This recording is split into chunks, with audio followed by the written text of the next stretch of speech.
guys, this is Kim with Graced with Girls, and today I'm doing a collaboration with several other homeschool moms here on YouTube.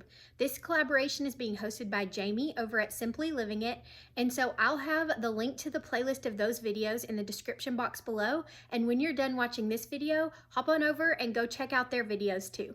So today I'm going to be talking about how to homeschool multiple kids in multiple different grade levels. So when I was first starting out homeschooling, I only had one child that I was homeschooling, my very first child starting kindergarten, and I really didn't have to worry about a schedule or how to juggle several kids at one time. And so it wasn't really that big of a deal. But as I started adding my other kids into our school day schedule, I started to get nervous about how that was going to work and was this going to take all day long. So over the years, I've come up with a list of 5 of my top tips on how to make your homeschool day flow when you have multiple grade levels to teach. So my first tip, and probably my favorite thing that I've figured out, is to give your kids their own schedule. So what I do is all of my kids, every year I make them a new one, have just a little sheet of paper that has their own laminated schedule on it that they can check off with a dry erase marker. And the reason that this is one of my favorite things is because on this schedule, I'll show you this one, at the top it has things that my oldest daughter can do independently, and then down here at the bottom it's things to work with mom. And so these are all subjects that I have to either help her with or teach her during the day, so she will need my help with these.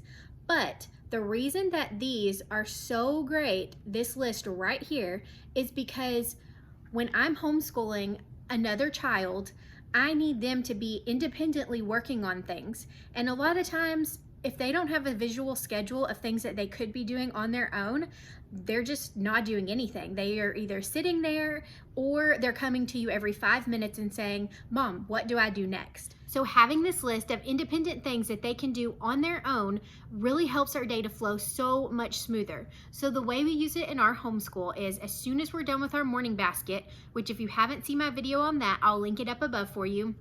When we're done with that, they each get started on their independent work, and I start helping one of the children. They work through their independent list until I get to them, and wherever they're at on that list, they stop and work with me, and then when I leave to go work with another child, they just pick right back up on their list and finish it out. And so when they're done working with me for the day and finishing their independent work for the day, then they're finished with school. And so it just makes our day flow so smooth, and we have a lot less interruptions from kids asking me what to do or they need help on something. They all know that when I get to their desk, I'll be there just for them, to help them, to teach them, to help them on any independent work that maybe they didn't understand or they just need more clarification on. And so it just helps our day flow so smoothly. And if you've never tried this way of a schedule before, I highly recommend that you check it out. Okay, so my tip number 2 is to always start with your youngest child and work up to your oldest child.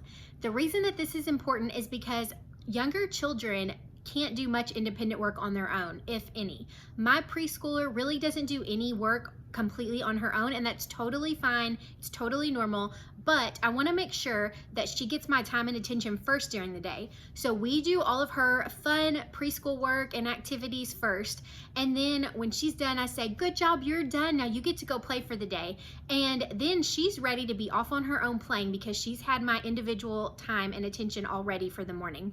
So then I can move through my kids and work my way to my oldest, who obviously, being the oldest, would have the most independent work that she can complete on her own. So she's not waiting on me. She always has stuff that she can get done until it's her turn to work with me.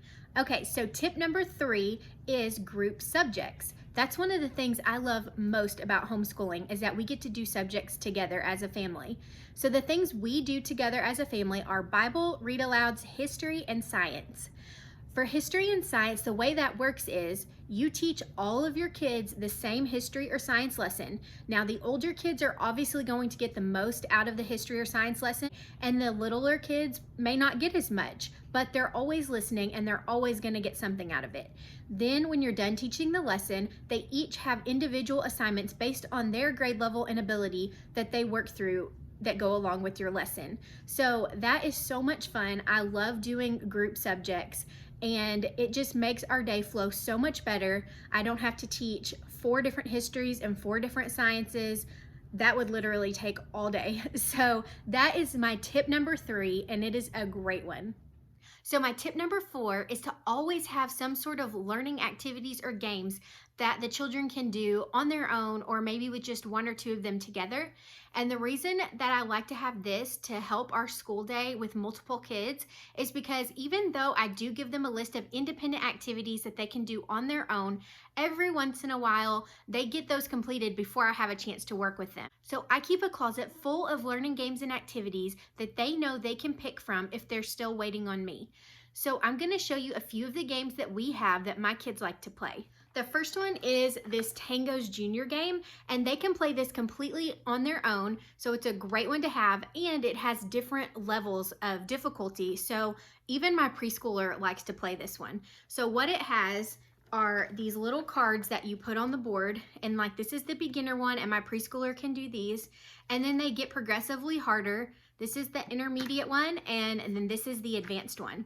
And they put these on the board, and then inside of here, you open this little tray, and it has all of these little magnetic pieces, and you try to figure out how they fit on the board. So this is just a really great game for them to play to keep their minds active and learning. Another one that we really like is this Brain Builders game. So this is from Mindware, and it's really fun for your older kids. The littler ones probably won't be able to play this one, but it has different cards on here, and you have to try to build these things out of the Kiva planks. I don't know if you've ever seen these before, but it's just a bag full of Kiva planks, and you try to build these little images, and then you look on the back and see if you got it right. So that one's a fun one for older kids. So the next one are these Mindbenders books, and they have these for different grade levels. And so basically what it is, it's these puzzles where you have to read the statements and try to figure out who belongs with which house in this one. And they have to use deductive reasoning to figure out who belongs in which house. And they're all different, and they're all really fun. So these are great to keep them thinking and learning. Another one that we love is this Cat Crimes game. This is a logic game where they have to read a little card, and there's all these little cats, and you have to try to figure out which cat committed the crime based on the card. So it focuses on logic and deductive reasoning skills, and I love that it's a one-player game, so they can go and do this on their own while they're waiting. And this one's really fun. My older girls really like this one.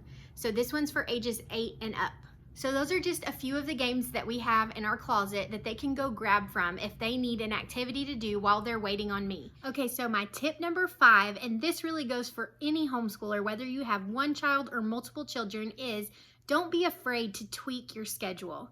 So every year I always try to come up with the perfect schedule for how I think our homeschool day will go and how the things will flow. And almost every year, about 2 to 3 weeks in, I find out real quickly whether or not that schedule is going to work for us. And most of the time, there are always things that need to be tweaked and changed so that it fits our school day better and it fits my kids better. Along with that, you may have days where you don't follow your schedule at all. Sometimes we wake up and everybody's really tired from something we did the night before, or we just had a really long, busy week, and we don't want to do our regular flow of school. So we gather up our school books and we all go sit on the couch or take our books outside, and we just get all of our schoolwork done right there together. We don't go in the normal flow and routine of our everyday school day, and that's okay too. That is the beauty of homeschooling, and it's one of the things that I absolutely love the most. So I hope you enjoyed my top 5 tips for homeschooling multiple children in multiple grades today. And if you did, please like and subscribe. And also don't forget to check out the videos linked in the description box below. Thanks for watching.